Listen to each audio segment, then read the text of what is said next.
pela quantidade, ok? Pousa. Pronto, vamos ver que quantidade é que tem. Tem 3. Pronto, então neste fica 3. Primeiro é 3, 2. 3, 2 e depois é 5,9.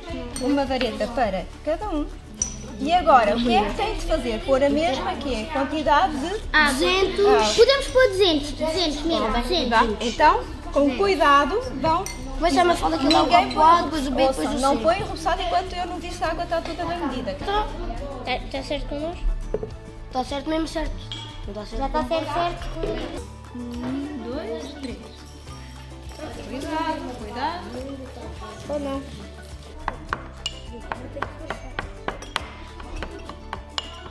Ali ainda não pode meter. Eu sei, já estava a meter. Já estás a partir. Isto é para picar os alhos. Mede, colocando depois na posição correta, está bem? Para verificar. E é tipo o jogo. Sim, é assim. A gente vai lá. Põe-te mesmo ao mesmo nível. Olha, mesmo assim, tu já nisso mesmo baixas assim um bocadinho, assim dás cabo da coluna. Olha, sabes como é que nós nos devemos baixar? Tocar no vidro. Parece-me que estabilizou, certo, Pedro? Pronto, vamos registar quanto é que está a temperatura. 51,1. Que é? Graus Celsius, certo?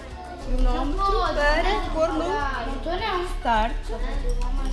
Eu posso botar mais baixo, tem que ser ao mesmo tempo. Sim, podes botar com a mão, se quiseres, que ainda parar ao mesmo tempo. Ok? Pois está. Tá? 1, 2, 3.